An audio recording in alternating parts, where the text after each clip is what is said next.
We've got a super jam-packed show for you tonight. It's the Hogstye Playoff Spectacular.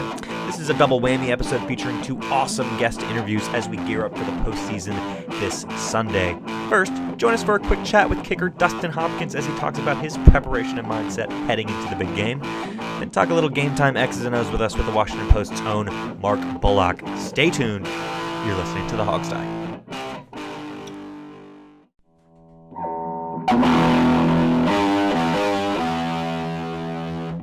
It's the Hogstye.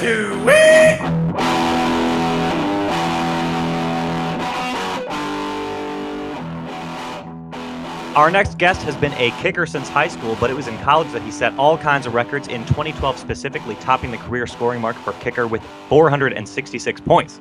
You can now catch him on Sunday scoring buckets for the Burgundy and Gold, and he'll hopefully be continuing that trend here in the playoffs a good bit. So please join me in welcoming Mr. Dustin Hopkins. Dustin, how are you? Hey, I'm doing great. Thanks for having me on. Appreciate it. Well, the honor's all ours, Dustin. Yes, absolutely. Yeah. No, all mine. Well, Dustin, let me kind of go right into this. So you came to the team kind of middle of the season. What was it like to you're suddenly on this team that's now in a playoff race. Can you just go through what's going through your head with everything that's going on? I was just talking to my friend actually right before I was talking to y'all. It's a blessing to be on a team where things are clicking, and after a couple of years where things didn't really work out, whether that was because of injuries or whatever it may have been, it's nice to be in a place where things are going well, and I'm comfortable here. My wife's comfortable here, and that's good to hear. And it's always fun when you're on a team that's winning, and the chemistry is good, and guys are buying in. Absolutely. Well, yeah. Dustin, this is Robbie from the Hogstye. Is there any concern you have for the Green Bay? Is there anything they do specifically on their blocking team? Is there any kind of matchup stuff that you guys have done preparing for this game? Yeah, I mean, I can really only speak to the special team stuff. Uh-huh. Sure. I kind of. Oh yeah, that's what I mean, because you face their kick blocking team on your PAT field goal type thing. It's funny. I don't even look at field goal blocks. Uh-huh. For me, it'd be something else I'd be thinking about instead of trying to put a ball through the uprights. Sure. I'm fortunate enough to where, man, my line has done an awesome job for me all year. Even the one I had blocked was on me. It wasn't on them. There was no penetration. I just hit a ball that I wish I would have hit a little better. Laces out, Dan. So I've been very fortunate in the way they approach their craft. Mm-hmm. But on their punt return and kickoff return teams, they're pretty good. I mean, they're guys that I don't think kind of everyday fans of the NFL might know. Mm-hmm. But sure. But at the same time, they've got some juice to them. If that makes any sense, they can they got the potential to hurt you, just like every return man does in the NFL. They're not back there for no reason. Right. Well, it certainly helps that you can boot it for on kickoff. Right. Yeah, and that's obviously the goal on kickoff. But man, sometimes it just doesn't happen. Right. Whether I mishit it or I'm against a little wind, whatever it may be. That's another thing. I've been very fortunate, and the guys that we have on that team have been just animals, covering down and putting their bodies on the line. Dustin, kind of a follow-up on that. I'm kind of curious. Now, you said you don't really focus on the blockers and the guys coming at you when you're kicking, but do guys like you, kickers, special teams guys, what do you do in terms of watching film and studying the other team? So a lot of it is just throughout the year is a lot of self-tape. Okay. So for us, I'll just break down what I'm doing in practice or in games, and then as far as opponent goes, I'll look at their kickoff return team and see if they have a guy hang back on the backside. That indicates that they're trying to stretch the field wide, or if they're trying to do a sideline return. So I might look at blockers in that way to see where I need to fit when the time comes if they do get a return. But that's for the most part all I do in opponent scouting. Okay. Well, And the coach will go over with everybody on field goal block who they need to focus on, what each guy does well. But I try not to focus on that, like I kind of mentioned earlier. okay. Well, I got to dig in here a little bit. I mean, I played college football, and we always had maybe one or two trick plays on place or the play after point kicks and the field goals, just based on how the defense lines up when they go to block it. I got to ask, Right. do you guys have anything in store if in case they line up in a certain way? Give us something juicy. Give us the juicy I stuff. can't, I wish I could give you something like so juicy and just right for the picking, but I don't know if I can help you out there. I mean, had to I think ask. every team. I know. I think every team likes to think they have something for whatever opponent they're going up against. But I think that's about all I can get you. So I got to assume that with the new sorry to add this in, guys, but I assume with the new field goal rules that those trick plays kind of got taken out for at least for extra points, and the 2 point, since it makes no sense to try and go for 2 from 15 out. Well, that's the beauty of the trick PAT. No, I'm just playing. No one would suspect it. No, yeah, it certainly makes it difficult. I think your odds are probably better just being upfront about what you're doing and going from the what is it, the 2? Yeah. As opposed to trying to make have a 15-yard play downfield. Right. You don't want your punter forced to throw a 15-yard pass if he doesn't have to. Right. Yeah. Kickers and punters, we're good athletes, but maybe we don't want to put all our chips on us on that play. Sure. So listen, we know we just have a couple more minutes left with you. We'd love to just kind of take a look back because what a crazy season it has been, really, and we're so thankful to have your skills on this team. So tell us, what's been the highlight for you of this crazy season? Man, I'll say, I guess the first field goal was a big one for me. Not having, just being fresh to the team and having essentially a day and a half of practice in week 2, and then going out in the game, it's definitely a memorable experience because even though I kicked in preseason games for 2 other teams, it was my first regular season game, so it was the first time that it mattered. Not to me personally, they all matter, but I mean matter to a team. Mm-hmm. And so that was a really cool experience. And then let's see. And I guess another one would be the road win in Chicago. Huge. Yeah. Just because we hadn't run one on the road yet, and there were a lot of doubters just saying that we couldn't. And, that's right. Doesn't seem to be a problem now. Yeah. It was a huge turning point in our season, I think. Once you've done it once, you have the confidence knowing that you can do it again. Sure. And I don't think it was ever an issue that we thought, oh, we're going on the road, we're not winning. But it definitely just adds a level of confidence when you've done it already.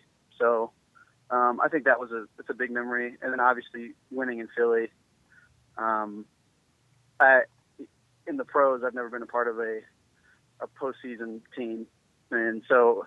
And I know, man, so when I took over in Buffalo, or won the job in Buffalo, I had beat out Ryan Lindell, who had been in the league for 14 years. Right. Or maybe more. Maybe it was 15. And he had never been to a postseason. So knowing that information and being on this team now makes it that much more sweet. Knowing that the playoffs it's not an everyday thing. It's not a bowl game in college. It's a rare event that should be cherished. So we're really excited. Definitely. You mentioned earlier that kickers and punters are athletes too. To go along with that, I mean, we've noticed you're a pretty good tackler too. You've gotten in on some tackles on kickoff. You practice that at all? For the record, I was trying to be a little sarcastic earlier. I would hate to pump myself up like that. What a great athlete I am, No, right. It's actually, I'll go to the house after I tackle on a game. I'll tell my wife, Gabby, say, hey, babe, I felt like I was back in high school again, making tackles. No, it's fun when you play, when your occupation it allows you to tackle a grown adult human being.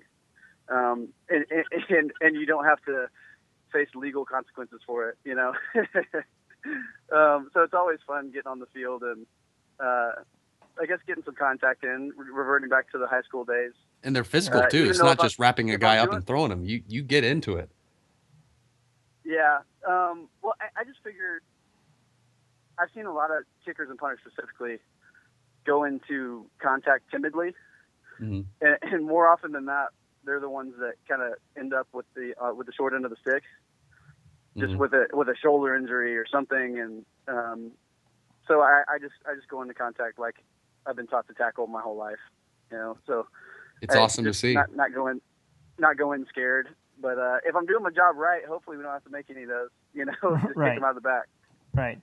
Yeah. So, but I appreciate y'all noticing that. Yeah, good looking Of out. course. Well, let me ask you a quick question. Just something that always kind of bugs me: this icing the kicker thing that coaches are doing so much more now than it feels like they did 10 years ago. Does Sure. it just annoy you? I mean, because I've never really, I can't think of many times where it's worked on anybody. So Yeah, is it does just that accomplish anything? Yeah. What does it accomplish other than just makes you stand out there longer? I guess their thought process might be just to break up the normal routine, just because we're so big with place kickers and punters and Sure. specialists in general. But I don't think it's ever. I've I don't always- think you ever missed anything from an icing call this year, did you? I mean, it doesn't seem to work. No. For me, I kind of like it, just because it gives me, if anything, more time to make sure that all my kind of checkpoints and cues are where they're supposed to be. Sure. That being said, I don't mind it when they don't ice me either. Either way, the way I look at it is just it's a win for me. Right. If You they- have one if they job do to ice kick me- a ball. Yeah. If they do ice me, I've got more time to do what I need to do, and if they don't, then my routine's not broken. So that's kind of the way I look at it. Yeah, totally. Well, listen, we are so thankful to have you on the show. We know we got to be respectful of your time and let you go here in a minute. But before we do, we have to ask you one last question. Previous kickers on this Give it team to have me. had cool nicknames. What is your kicker nickname? Can we coin one for you? Do you have one? What's the deal? Man, so I guess people say you can't give yourself a nickname or else it's not a nickname. Well, has anyone on the but- team given you a nickname? Let's say somebody on the team. You don't even have to give us a name who gave it to you. I guess Hop is a popular one. Hop. Hop. I like that. Yeah, that's it. The Hoppa. But I know. Hold up, just a second. Sorry, my wife said something. She takes precedence over y'all guys. Sorry. Well, it's all right. My wife so, takes precedence over everything else in my life. yeah, I get it. That's right. And I know in college I had gold cleats, so kind of I had the golden toe was kind of my nickname in college. But Nice. D Hop with the but golden I toe. I didn't carry it over though. I didn't want the gold to conflict with the bright. Sure. Our gold is a little different than a traditional gold, I guess. So I didn't want to look kind of foolish out there.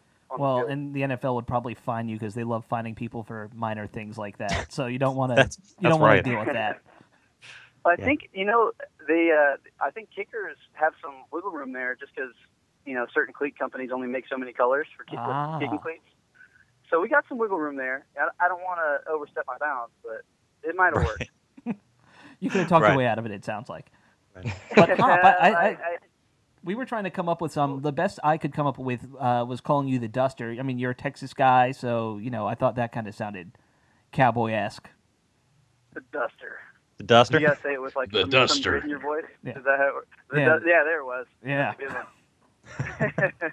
We'll go with that. Yeah, we'll well, rotate between Hop and the Duster. Yeah. We'll just get some I don't know. We'll have we'll work on this for the postseason, and hopefully next year one gets established. There you go. That has We'll lock one in. some grit to it. Nice. I Totally. like that. Now, y'all are in Houston, correct? We have one guy in Houston, one guy in Norfolk, and then two of us are in the D.C. area. We're scattered to hell and great. back. Wow, Yeah, okay. yeah. Some locals, man. That's what I'm talking about. Yeah, I mean, That's we're right. we're all locals originally. Steve, who actually couldn't join us, he's got a big important job. He's the one in Houston. He was a DC guy. Yeah, he was a DC guy. He actually lives, I think, 5 miles from where you went to high school. Oh wow! Yeah. Okay, That's that's what I right. was going to ask. I knew we had at least one Houston area Yeah. individual represented, so that's what I was going to Yep. ask. And Very cool. my wife grew up in Houston in A-Leaf, in that area, in Katy. Oh, So. did you go to A-Leaf Taylor or? Is that the big high school there? I think so. It's one of them. She went to You know, school with there's Beyonce. so I know many. that. So Yeah, that's what I claim that. I claim that too. okay. Everybody in that area claims that. I'm kidding.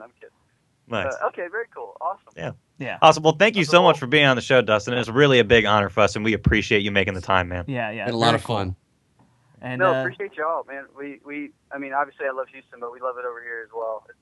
It's a great place to come to and feel welcomed. it's very Thank different, y'all. isn't it?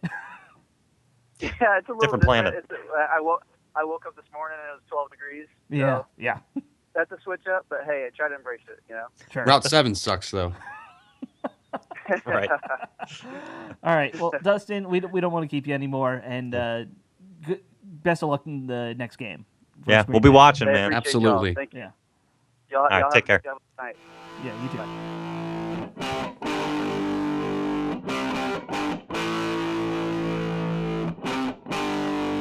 Welcome to the Redskins Hogsty Playoff Spectacular Part 2. You are joining us tonight after our interview with Redskins kicker Dustin Hopkins. And we're going to do a little Packers game preview. My name's Sean Conti. Steve Thomas and Alex Zeese are on deck here with me. What's up, guys? Hey, how's it going there, kids Very- and cadets?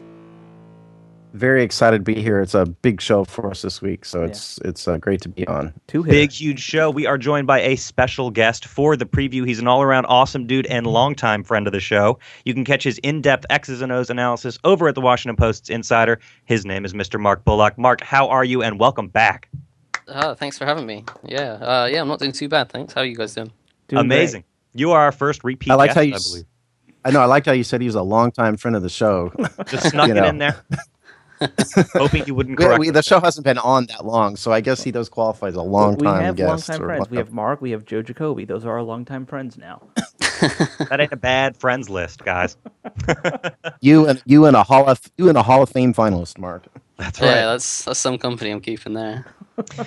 Well, let's talk a little Redskins, because obviously this is our first playoff preview. That's a pretty exciting moment for us. Even more exciting that Mark's here with us. So listen, we figured we might start defensively, then move into offense. I want to ask you first about the line, Mark. A big narrative I've heard this week is that the Packers, and they're a team like who's quietly gets it done on the ground. I feel like they're going to run well, set up play action, and at that point the Skins are in trouble. So is that going to happen? And what do you expect to see out of the Skins D line? I certainly expect them to pass rush. I certainly expect them to get after the quarterback and try to get Aaron Rodgers. Not necessarily get him running about, because that's when he's at his best. But you don't want him to just be able to sit in the middle of the pocket and watch all day and find holes in defense and that kind of thing. So I certainly expect them to get after the quarterback. In the run game, you're right. The Packers are sneaky good in the run game. They're not one of the teams where you think.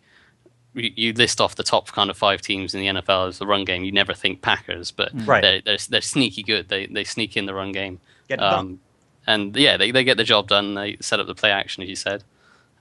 So our run defense, it's been a little bit better of late, but over the course of the season, it hasn't been great. But the focus will be obviously trying to get Aaron Rodgers the ball in his hand and letting him throw the ball. So I'm not particularly worried about them running all over us, but as you said, they'll get their job done, as they always seem to do. Right. Hey, Mark, what I think is interesting about this year's Packers team is that Jordy Nelson has not been there for nearly the whole year. They brought back James Jones. He's kind of their deep threat, but it looks like Rodgers' main target this year from a numbers of catches standpoint is tight end Rodgers. So I'm curious what you think about how the offense has changed as a result of Jordy Nelson's absence. Yeah, they definitely miss him. He was so in sync with Rodgers, and he gave them a threat over the top. He also they run a lot of option routes. They have ISO routes where they have the receivers are basically isolated. They don't have any kind of cohesion between one receiver taking a defender deep in his zone and opening up another part of the zone for another receiver. It's more, I'm putting you one-on-one against this guy, go beat him. And Nelson could do that. And Nelson knew how to read coverages and when to break off his route and exactly where to break off, whether he should cut square or whether he should go 45-degree angle or come back to the quarterback, that sort of thing. So losing him was a huge blow for the Packers, and fantasy teams everywhere. And fantasy teams everywhere, absolutely. But they've, I mean, at this point they should be over it, but they haven't really had a huge adjustment on offense. They still try to run the same type of stuff. They just don't have the main guy to do it all now. Well, how is James Jones doing it? He's averaging like 17.6 yards per catch, which is almost as much as Deshaun is. But he's slow. He's old. He wasn't even playing football there for a period of time. What is Jones doing to get open and getting so much yardage? He's picking up yards after the catch, and he's another one of those sneaky kind of players where he runs good routes. I mean, he's a veteran. He knows what he's doing in this league. He knows how to get open, and he knows where he has to be, what time he has to be to get the catch. And he's also pretty used to Rodgers with the scramble drill, which is where the Packers' offense really exceeds. Once Rodgers breaks the pocket and extends plays, him and Jones are in their goods. They have a good connection, and Jones knows when to go deep and get open over the top, or when to just come back and make a nice, easy target for Rodgers. And that seems to be a big narrative throughout the season, that the Packers receivers can't get any separation, like you were kind of hinting at. Do you expect this to just be a continuation of that in terms of how their season has gone? Yeah, it'll be interesting to see, really, because I'm not sure exactly how the Redskins defense are going to try to play them. Ideally, you just try to play them man for man, and their receivers haven't been fantastic at just beating pure man for man coverage. Right. But with the injuries the Redskins have had in the secondary, if they take another knock, I mean, if they go with a starting three of Breeland, Blackman, and Dunbar, then they could probably stick man-to-man for now. But if either of those guys go down, then you're calling on, Kerry Williams, who they signed this week? That's what I was going to ask you. What's your take on that guy? Yeah. Yeah. Well, I mean, it's not exactly the best move I think they've ever done, but... It's desperation time. Yeah, I mean, you can't pick up many players off the street on the week of the playoffs and expect them to come in and be Pro Bowlers. So that's true. You can't have too high expectations, but I would expect him to see the field at some point, and they're going to need him to do something.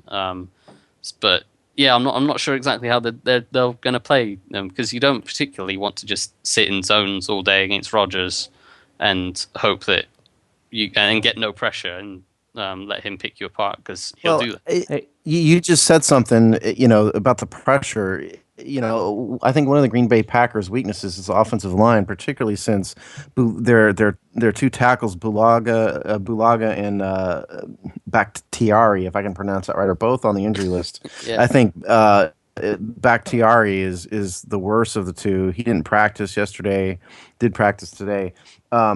I think that the Redskins probably ought to hopefully dial up a little bit more blitzes this time than Joe Barry really has shown this season, in order to get a lot of pressure on Rodgers to keep the pressure off our secondary. Wouldn't you agree, or am I wrong? Yeah, I mean, there's two ways of thinking of it. You can think, well, their offensive line is a bit battered, so just go for them and hope someone's going to get through. Or you can think, well, they've had injuries. I can trust my four guys up front to get home, get pressure, and then you can drop 7 into coverage and have more guys in coverage to help out that secondary that we've had so many injuries to. So it's kind of, you can go two ways about it. And I would expect, the way I've seen Joe Barry coach this year, I'd expect him to go more conservative, stick with the kind of 4-man rush, maybe the occasional blitz, but mostly 4-man rush, and drop the rest into coverage. Well, my question for you, Mark, is how do you kind of anticipate them to look at the Redskins in terms of how they'll attack? Is Green Bay going to just kind of try and find the weak corner or weak safety and go after them? I would think they will try to, if they're going to pick, well, they could pick on two guys. I think Blackman lately has been getting beat a couple times, particularly over the top. I've noticed that. So if they match up Blackman with Cobb, that could be a matchup they're going to try to exploit, which makes me think the Skins might go a little bit more zone coverage, a little bit more conservative. The other one could be the veteran Jones on Dunbar. Dunbar has done pretty well stepping in this year, but you don't necessarily want a guy that has only just played corner this year, still getting used to the position, going up against a veteran like Jones. Someone who's been doing it for 2 decades. Yeah, exactly. So I would think if they're going to look to exploit those matchups, I don't think they'll look to go to Breland in particular. They'll probably look to go to Dunbar and Blackman, but right. I would think they might go a little bit more zone, and they might try to run some sort of cover 3 and quarter coverage zone beaters. Sam Shields concussion. He's been out for a while. Yeah. He may or may not be back. He hasn't practiced this week. Who's his replacement, and how big a deal is it? I mean, he's obviously a big name in that secondary, so they would hope that they wouldn't miss him. But they've got quite a few good young talented players in that secondary. I actually quite like a lot of what they've got there. They've got Morgan Burnett's kind of the elder guy of the group. Not that he's particularly old, but he's the elder guy of the group at free safety. And then they've got Demarius Randall, who they drafted this year in the first round. They've got Clinton Dix, who they drafted in the first round last year. So they've got a couple of young first-round picks in that secondary. That is a talent-laden group there that you're just. Yeah, I mean they've got some really talented players. So while they obviously wouldn't want to miss their top guy, they've got plenty of guys to mix in, and they can be quite inventive with their nickel and dime packages with the amount of talent they've got in that secondary. Yeah. Well, go ahead, Steve. Well, Shields is by far the fastest guy back there, as far as I know. Is there anybody else besides him that can keep up with Jackson? I mean, I don't think there's many people in the league that can keep up with Jackson, to be fair. But Shields may be one of them, though, is the thing. Yeah, he's done it in the past. Yeah, I'm not sure there is necessarily anyone that they think will be able to 100% keep up with Deshaun Jackson, because, as we said, there's not many people that necessarily can. I think they'll probably do what most people would expect, which is to have the safety over the top towards Deshaun Jackson's side, whichever side he's at. Try to have the safety over the top of him, and potentially that frees up Jordan Reed a little bit more. Who knows? Yeah. So we've switched a little bit to offensive here, which is great. My question, and we had, obviously, as we said earlier, we had Dustin Hopkins on the show yesterday. We were trying to get him to spill the beans if they had any special plays on special teams in the works for this game. So my question for you is, speaking generally about the offense, do you expect to see a continuation of the stuff that we've seen so far? Do you expect to see anything exotic, being that this is the postseason? I mean, I just have to say, got to remind you, when you were on the show before, you said we should temper our expectations, and we all agreed, and everybody has blown us away on this team. So just, I mean, what do you expect to see, and kind of maybe cast that opinion in the context of the season at large? I would expect to see what we've seen kind of the last few weeks. The last few weeks they've stepped it up. There was that. You can say that again, yeah. Yeah, that's that famous kind of mic'd up clip of Cousins sitting down with Sean McVay saying we've stepped on the pedal, what we can do when we put our foot to the ground and keep going. Right. And I expect them to kind of keep going with that. That said, the Packers' run defense isn't as good as their passing defense, so hopefully the Redskins will be able to run the ball successfully, and they won't have to rely quite so much on Cousins. I'm not holding my breath for that, Mark. Yeah. You've studied the film harder than almost anybody. You know that it doesn't matter who we face, right? Yeah, well, they'll be hoping that having Lichtensteiger back in there at center, not necessarily an upgrade physically, but mentally being able to call out the mic and set the protections and set the blocking schemes. Right. I'm sure there was some troubles that Laribas had, and not to slight Laribas, because I mean everyone's doing it and he doesn't need any more criticism on him. Right.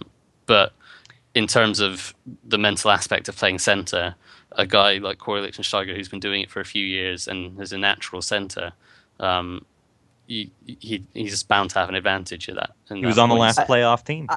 I brought this up last week, and I promptly got shot down by a couple of other guys here. But I'm wondering if part of the problem with the running game is that, running the ball just isn't Jay Gruden's thing. If you look at his background, he's sort of historically not a running coach. And I wonder if part of the issue really is that it's just not a focus really of what he wants the team to do well, more than anything, or at least in part, and that is contributing to the lack of success.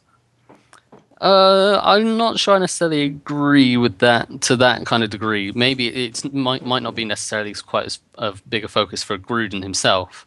But I mean, that's the reason they brought in Callahan, was to coach up that O-line and then get the run game going. And I mean, he's the guy that calls the run plays. So I would expect that it's more Callahan's focus than, say, Gruden's. But I mean, the way they started off the season, when they ran for God knows how many yards against the Rams and the Dolphins, right? You would but say it was that, just those two games. I mean, it was. I mean, they've had a couple of games since then where they've shown a few little sparks of running game, but then it kind of dies out pretty quickly. But when it started off quite so promising, you would think that, hey, this is a thing we can build on, and this would be the focus. And that was what McLuhan that was his big philosophy, was we're going to run the ball, we're going to be physical. Sure. And he keeps maintaining that philosophy, and he says that him and Gruden see football the same way. So I'd expect that Gruden, while his focus might be a little bit more on the passing game because Callahan's the guy that does the running stuff, he'll still want to be able to run the ball. Yeah. Steve tries to black out when Gruden went up on stage and said that we want to be a running team. Well, it's not that I black it out. It's that I don't know. He doesn't believe it. Like 3 weeks ago, I just said I'm going to stop calling this team a running team because we don't do it very well. The strength of the team has been the pass. We've many games have passed more than we've run. And the running backs aren't doing as well as they were, and the O line can't block can't do run blocking as well as they can pass blocking. So I just stopped calling it a running team. Can we? I would agree with that. And I want to ask you about that. Why is it? Because just like Steve said, that really seems to be the case, where the group can pass protect very well, but the running game just doesn't work. Can you dissect that for us? I mean, how long? Or is it dissectable? There's a lot of things that you could attribute it to. Obviously, having injuries to the starting line didn't help. Losing Laval early, he was playing pretty well. I hate to think that he's such a linchpin, though. Yeah, I don't think losing him and Lichtensteiger alone was the whole reason that they stopped being able to run the ball. I certainly hope not, because the fans were ready to run both those guys out of town at the end of last year. Yeah, definitely. But I think, if anything, I would guess that Lichtensteiger probably has maybe almost a bigger effect from being out of the game because of, as I said already, the mental aspect of playing center. He's the guy that is pointing out, hey, there's the Mike backer, so this is how we set our blocking to this, and you've got to go, you two have got to pick up a double team on the 3 technique, and you've got to go up to pick up the Mike or the Will or the Sam or whatever. So that's all the center's job, and I imagine not having him in there to do that has hurt, especially as it's been Laribus who only kind of starting learning center sort of halfway through the summer. So I would think that would be a big part of it. I mean, whoever has been in there at center, when they've actually had to try to block the run game, they have not been doing well. They've both been getting hit back off the ball. And I think the thing with Gruden is he likes to, I saw it in Cincinnati as well. He likes to have a variety of run game. He doesn't commit to one or the other. He kind of goes, well, for some teams it might be better to run zone, so we'll run zone. For some teams it might be better to run power or gap, so we run that. And he has them all in his playbook, and it's good to have them all in the playbook. But the guy that, well, one of the big names in the zone blocking scheme is Alex Gibbs, who was the offensive line coach for Shanahan in Denver. Right. And Gibbs stresses that if you want to run zone and you want to run it well, you don't run anything else. And he stresses there's probably a handful of plays in the zone scheme playbook, but it takes just commitment to running that, to learn it, to run it effectively.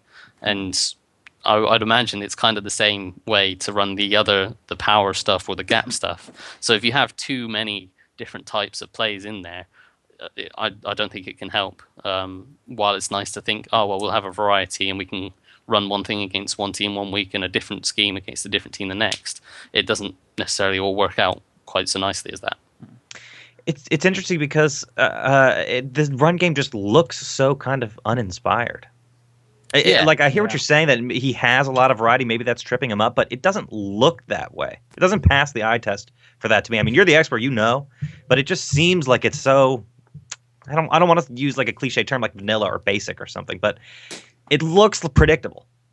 Yeah, it does kind of feel that way a little bit. And there has been times before the start of the season. Well, not before the start of the season. Before they kind of kicked it into the gear lately, where all the play calling has been completely predictable.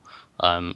I mean, I've sat and watched games where I've just gone, oh, that guy's going in motion. Well, I know this is a pass, or this is a play action, this is a bootleg, and this is a run play. Like it was completely predictable. But as lately, the run game is still a little bit, but the rest of the game has been not quite so predictable. So hopefully they can find a way of maybe not being quite so predictable, maybe with some different formations, maybe try to get Darryl Young involved more. But I'd like to see that. Well, good luck with that. He hadn't been, a little bit. Yeah. Not everyone kind of would like to see that a little bit more, but he just doesn't seem to want to put fullback in the game, which you can kind of understand when you've got Jordan Reed, Jameson Crowder, Pierre Garçon, and Deshaun Jackson. You want to get on the field at the same time. Someone's got to miss out. Right. When it's you got a nice 3 wide, 1 tight setup. That's tough. One of the things I've been thinking about with the run game, I'm wondering, I guess I want your opinion on it. Sure. We talked a little bit about last week about how tough it is to be a running back, in that they really have to have great vision. And what I've wondered is, especially with the case of Alfred Morris, the zone blocking scheme, where the running back is looking for a hole and then cuts back against the grain, is a little bit of more of a slow developing play than, say, a power game where you're going to immediately hit the A gap, or the B gap. And I'm wondering if maybe Morris just is better suited to a kind of like DeMarco Murray. He's having the same issue, up in Philly, where he was used a little bit different way in slower developing plays. I'm wondering if Alfred Morris is just not really well suited for the power plays. Yeah, he's not the kind of guy that I think you want to hit. He's not a power back. In the terms of you don't want him running power. You don't want him to go run at the A gap at full speed and then have to cut laterally to find, the A gap's full, so I need to cut to the B or the C gap, and then get upfield and burst through the hole. He's not that kind of back. He is more of a zone back. He's not a burst guy at all, really. I mean, no, he's exactly. I have one gear and I hit it right away, but it's one mid-range gear kind of guy. Exactly. Well, to me, it's, Robbie kind of showed it in some of the film cut-ups he's done, is Morris has just had trouble seeing some of the holes this year. I mean, some of the problem has been the offensive line, but he's not seeing the holes, and I'm wondering if the change in scheme results in him having to make a read just a split second quicker, and that's just not in his skill set. It's been an odd one with Morris, because I've seen him over the last few years. He seems to almost have regressed in the zone game, let alone the power game. From my understanding of the zone scheme, is your first read is the end defender on the line of scrimmage. So normally the defensive end, so let's say it's a 4-3. You have the defensive end, and you read him, and if he has outside leverage, then you're cutting back and you're reading the defensive tackle, the second guy inside. Right. And then if he has outside leverage, you're cutting it even further back. If he has inside leverage, you're going between the tackle and the defensive end. And there's been a number of times where Morris appears to be reading the outside guy, and the defensive end will cut inside, but Morris will cut back anyway instead of just taking his run outside with nobody on the edge, sealing the edge. And it's been really weird for me because I think that's the most basic read is, the defensive end crashes inside. Just carry on your path outside. That's basics of the zone scheme. And now I don't know whether Morris is seeing something differently, whether they're coaching it differently, or what have you. But it seems to me a number of times this year, and sometimes last year as well, where Morris he'll get on his track and then the defensive end will cut inside, and rather than stay on the track to the outside, he'll cut back and then he'll just be cutting back into traffic. And not picking up any yards. Well, Mark, I want to change gears from something that's been something that's rather depressing in the run game to what has been working so well, and that is our passing attack with Kirk.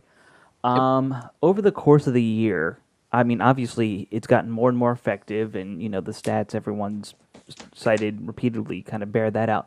What have you seen, though, from the other teams? Are teams starting to game plan for Cousins at all? And if so, are you seeing anything teams are trying to do that? I mean, obviously, nothing's working great against them, but are you seeing... Yeah, what is the game plan? Yeah, what is the game plan teams are trying to come at us with? Yeah, I mean, it doesn't quite feel so much at the moment as it's a game plan for Cousins as it is for the weapons on the offense. Okay. And the good thing that Gruden does is he schemes open receivers a lot. So he'll find a way that if you're trying to take away Jordan Reed or you're trying to take away Deshaun Jackson, he'll find a way to get Pierre Garçon or Jamison Crowder or even just a running back open. Right. So it's been a case of, rather than teams necessarily going, well, we need to run this certain coverage because Cousins has thrown 5 interceptions against this coverage. It's been more of, we need to stop him getting the ball to Jordan Reed. Right. And then to do that usually involves a safety coming down to cover him or a linebacker going out. I mean, if they take a linebacker out to him, Jordan Reed wins every time, and that's not working. So usually it involves a safety coming down or a corner being used on him, and then that frees up. Opened up the top. Exactly. You get Deshaun Jackson over the top, or you can go the other way to Garçon, or you can try one of your jailbreak screens to Jones or to Thompson. Sure. Yeah. Well, what do you think? If you were the coach, how would you scheme against Green Bay? Against Green Bay, on the offensive side of the ball. If you were our offensive coordinator, what do you think the fans can expect? From what I've seen, and I've watched probably the last 4 games the Packers have played, I would expect them to go man coverage because that's what I've seen from them for the most part. They do run some, because of that secondary that they have with the talent in there, they do try to run a couple little trap coverages and they try to disguise a few things. So you have to be a little bit wary of that, particularly if you're looking to run like a quick out route, which we tend to run a lot. They'll try to trap coverage that and they'll jump that, take it back the other way for 6. Sure. So you just have to be, Cousins himself has to be a little bit wary of that. But the rest of it seems to be pretty much for the most part man coverage. So I would be looking, the first thing I'd be doing is moving Jordan Reed in motion for the first 10 snaps to see who's following him and basically going, right, he's probably not good enough to cover Jordan Reed. Let's feed Reed the ball until they try to double him. And at that point, and then thinking, do they have enough speed to keep up with Deshaun Jackson on the outside and looking to take the shot to D-Jax. And then you've got a healthy dose of Garçon in there as well, trying to win on crossing routes. You can run drag routes, crosses, deep overs off play action. A couple slants. Slants, exactly. Boy, he had that beautiful catch last week, didn't he? Yeah. That was a deep crossing route, I think, wasn't it? Yeah. I think so, and that's a playoff catch. We need more of that from Mr. PG. You were gushing about that catch, Sean, last time. I loved it. I think it's the best catch by a Redskin all year. He's been sneaky good, as Pierre. He's kind of gone under the radar. When he's been the number 1 receiver, he had that good year with 100-odd catches, but the team wasn't great around him. Whereas this year, having Deshaun Jackson taking a focus and having Jordan Reed taking a focus. I mean, he kind of gets left one-on-one, and he's a good enough route runner to win one-on-one on a lot of routes. And especially if you use him like deep over on play action, he's tough enough to go across the middle, take the hit from the safety, and get separation from a corner to get open in the first place. So, yeah. To me, this is kind of a strange game because it's really a strength on strength and weakness on weakness It is. sort of setup. Yeah, definitely it is. Because I think if we were a better running team, you would absolutely want to take advantage of Green Bay's porous and awful run defense, which is bad or worse than ours, miraculously enough. But we don't really have that, and so what we have to do is go at the teeth of their strength, which is this amazing secondary, like you said. And so like it's been all year, it seems like it comes down to can Jordan Reed do his thing? Because if he can do his thing, we're going to do all right, and if he can't, we won't. It seems to me. Yeah, I mean, obviously they're going to try to get the run game going, and we'll see how that goes. If they can get the run game going from the off, then that's a huge advantage that they wouldn't necessarily have expected. Right. But there's other things they can do when the run game's not working, which is what they've been doing.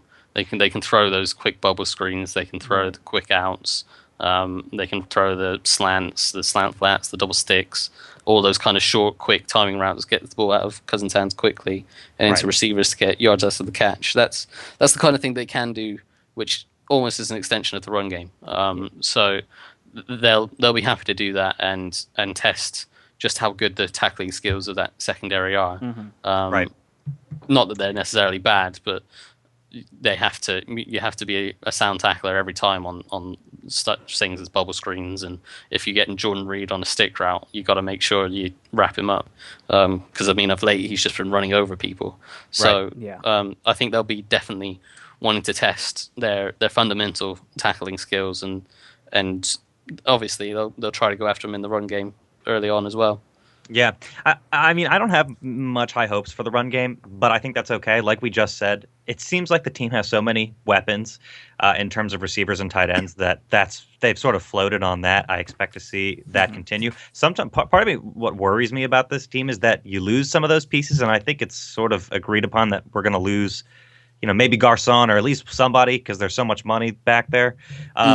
It kind of worries me what that would mean for the team if we had a little less, because obviously we don't have a running game. But anyways, we have the weapons now, and that's my prediction for the game. We're very generous spreading it around to our offensive weapons. The running game doesn't happen, but that's okay. And I think it's enough to win this game. Kind of had a down year by his standards, at least. Yeah, I mean, the offensive line hasn't helped him, certainly. My impression from the Packers from the past few years is the offensive line has never been an outstanding unit. It's been one that's been enough to get by, but it's never been one that has just blocked everyone out of the park and let Rodgers sit there for 20 years in the pocket and find an open receiver. It's Rodgers' ability to scramble, break the pocket, and use the scramble drill is one of the big parts of their offense, and it's something that the Packers have almost become too reliant on. Once they lost Nelson, I think they needed to be more creative with their scheme in trying to help their receivers use the routes to get each other open, right? Instead of just focusing, going, well, hey, we've got 4 receivers, one of them's bound to win. Let's have them all run their own route and see if they can get some separation. And often it doesn't happen. Right. And then it's left to Rodgers to try to break the pocket and find an open receiver on a scramble drill. And he's done it far more often than he should have been able to. But the scheme just it hasn't been adjusted for the injuries that they've had. And I think that's hurting him more than anything. Well, let's talk about, as long as those lines, if you were the Green Bay offensive coordinator, how would you scheme against us? We have Eddie Lacy, we have a really bad run defense, on the Redskins. Eddie Lacy's a good back. I mean, he hasn't produced a ton this year, but they do have some weapons. So what would you do? What can the fans, let's phrase it like this, what can the fans expect Green Bay to do against us?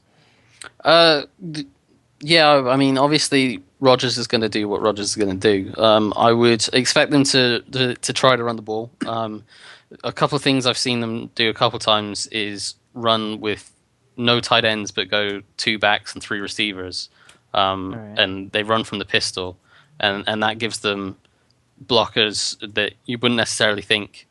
You get a fullback over a tight end blocking, and then you get your receivers spreading out the defense. That usually brings the defense into a nickel, sometimes a dime defense, and you take defenders out of the box, and then they run the ball, and they've had some pretty good success running the ball out of that. So I would kind of expect them to do that at some point.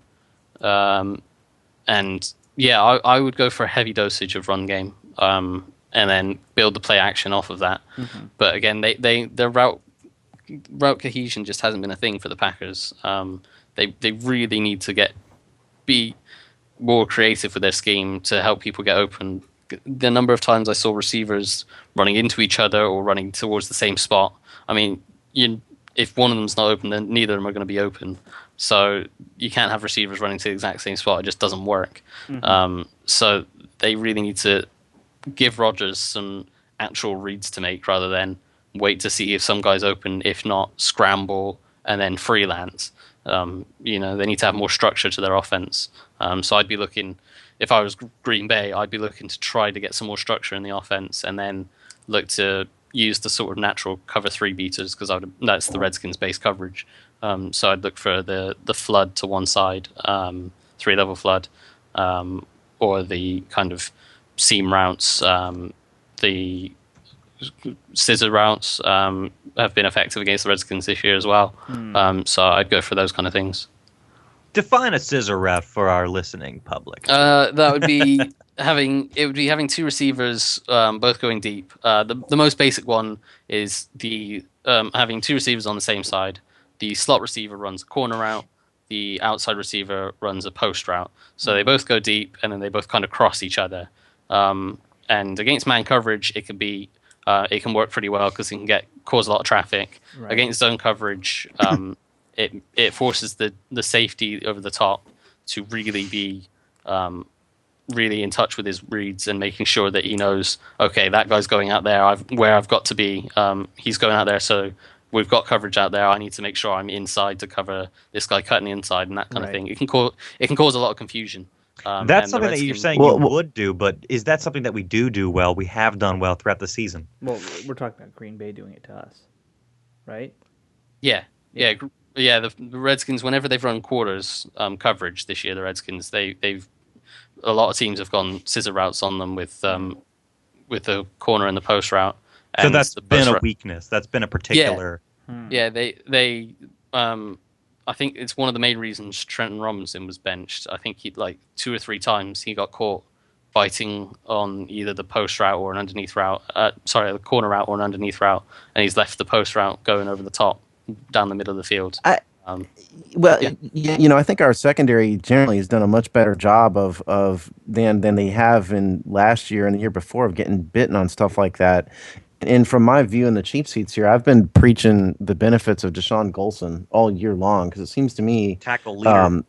He's a tackle leader, but also it was the free safety that was just getting torched, in years past, on stuff like scissor routes and double moves, and you'd see somebody running out and up by himself down the sidelines. How big of a benefit has Deshaun Golson been? I would say it's more of his communication and his leadership skills than necessarily his actual play on the field. That's not to say his coverage has been bad. A lot of the times, with Golston in particular, they've had him in the cover 3. They've had him, rather than playing center field, they have him dropping down into kind of a hook curl area, one of the underneath zones. So he hasn't played quite as much deep, but he has played deep. He is the free safety. But it's been more of making sure everyone is on the same page, making sure everyone knows exactly what they're doing and they're lined up properly and they know who they're meant to cover in which situation. And you can tell Golston is a real leader in that secondary, making sure everyone's doing the right thing. Well, yeah, it's just been a pleasure to not have to see, some tight end running scot-free down the field, once or twice a game. I mean, the Redskins, I think, have been a little bit lucky with that. In the Eagles game, they could have had 3 or 4 deep touchdowns. Yeah, the quarterback missed it. Yeah, exactly. And there's been one or two occasions in that over the course of the season where they've got away with a couple, but I guess that's just the rub of the green. They've got lucky sometimes, and hopefully that will continue. But maybe they'll learn their lessons from that, and because Aaron Rodgers isn't going to miss those, so they certainly can't afford that to happen. But No. It certainly, as you say, it hasn't happened as much this year as it has in years gone by. Because in years gone by, it's been almost every other play they've been getting beat deep. So yeah, it's certainly improved. Oh yeah. So will you indulge us with a little score / game prediction? You've talked about what you would do in terms of game planning, but will you indulge us and put a prediction out there? I don't know about score. I do have a good feeling. I think the Packers are certainly beatable. Yeah. If it wasn't for Aaron Rodgers, if it was any quarterback but Aaron Rodgers, I'd say the Redskins have a really, really good chance of winning this game. But because it's Aaron Rodgers, you can never. I mean, if he shows up and has an Aaron Rodgers-esque day, then I mean, every team could lose. It's a miracle play factor. Right. Exactly. He could just come out and just go, I'm just going to have my day here, and he's going to throw bombs all day. So it's tough to really say, yes, the Redskins are definitely going to win. I would favor the Redskins. I do feel like they do have a really good chance. But Aaron Rodgers is always that X factor that could just turn things around and give it to the Packers. Yeah. That's the thing that scares, I think, anybody about the Packers right there. Mm-hmm. Yeah. All right. Well, I'll go. Do you want me to do my prediction, Go for Sean, it. since we're doing predictions? All right. Yeah. I forgot to do a score myself. I'll have to do one too, but you go first to take the pressure off. Yeah, that's what I thought. Okay. I think we talked about a lot of good things here. I think one of the problems, obviously, is that the Packers have tons of playoff experience, postseason experience. They're led by a guy who's won a Super Bowl. We don't have any of that. We have a handful of veterans who have playoff experience, and playoff football is different. That having been said, we are at home. We do play much better at home, and I think that the Packers have a legitimate weakness in their offensive line. And depending on, I think Sam Shields is big, whether or not he plays, and if he plays, if he's up to speed. So I think I'm going to be positive here. I'm not going to try reverse psychology like I did a couple weeks ago. I think as a result of the things that are going our way. Oh, and the other thing is, the Packers' run game isn't all that good. I don't think we're going to turn Eddie Lacy into the next coming of Jim Brown or anything. Maybe He would have to lose 50 pounds first. Yeah, maybe. Yeah, that might be true. We have a tendency to do such things, though, Steve. Yeah. Yeah, I know we do. So I'm going to predict a 31-28 Redskins victory. Cool. Steve actually stole my initial score, so I'm going to have to calculate one on the spot in my head. Oh, wow. That never happens. Just go with mine. Mine maybe will be right. That's no fun. We could never give you the satisfaction, Steve. Yeah. Okay. I mean, I think it's going to be a shootout. I predict well over 700 yards of passing offense from both teams. So, I'm guessing both quarterbacks go 350 plus. Wow. Yeah. Offense. The run game could be a wild card, obviously, but I'm going to say it's a 1-point game, 31-30 Redskins. Okay. That's just so much different than my prediction. Hey, mine has a lot of field goals involved. It's very complicated. I don't know. I will say that I will go back to my prediction. Since we had Dustin Hopkins on this episode, I'm going to say our man Dustin Hopkins kicks the game-winning field goal. Yeah. He's going to kick the 31st point. There you go. Tack on another field goal for him. Hell, make it 34 points. I didn't put a score out there, so I'm going to put a score out there. Just because I was right about my season-long score prediction, so I mean, I'm kind of an expert around these parts. Okay, I can't see the Redskins really struggling to put up offensive points. This defense doesn't really scare me that much, and they've been prolific recently. So, Right. I like what you guys are saying around 30 points. Yeah, I'm going to go 28 points to let's go 17. I think the Skins are going to pull it out, and I think it's not even going to be close. So I went on record with that. So Yep, there you go. My Steve and I fate's in have the us winning by a field goal or so, and you're just we're gonna be mopping the floor with Olivia Munn's boyfriend. That's right. That's right. Go It big or should go be home. said that every single national media writer has predicted the Redskins to go, 1-and-out basically this postseason. Yep. So I think I think the team would be foolish not to use that as motivation. It truly is a case of nobody believes in them, but Nope. but themselves and the Hogsty and Mark. Though the odds makers say we have. I mean, I thought that we were actually favored. It's We're going. It's favored by it's a close. point. Well, Vegas, the early line from Vegas, right after the schedule was announced, was basically pick 'em. It's moved to Redskins -1, but Okay. that's Vegas. I'm talking about the geniuses at ESPN who think they know everything. Right. Well, you can't. It's hard to blame them. I think we have a damn good chance. We all called a victory. So They get paid to pick for a living. There's only one person here who gets paid for his opinions right now. So, as it should be, because Right. our opinions ain't worth much, fellas. Mark, do you have any final thoughts, on the game you want to get out that we haven't already talked about? any final thoughts on the season too? Well, I mean, I could go on about what has irked me about this season, which is just the ongoing conflict between fans. But I mean, that would be us here for another half hour. So, Oh my God, a half hour? We could go on and on all night long We'd be for here this. days, Yeah. man. Exactly. So I won't get into that. I'd say, regardless of the result, it's been a huge positive step forward, especially the last few weeks. They have a quarterback now that I'm still not totally 100% sold on, but certainly a guy that they should have there, should keep around at least for next season.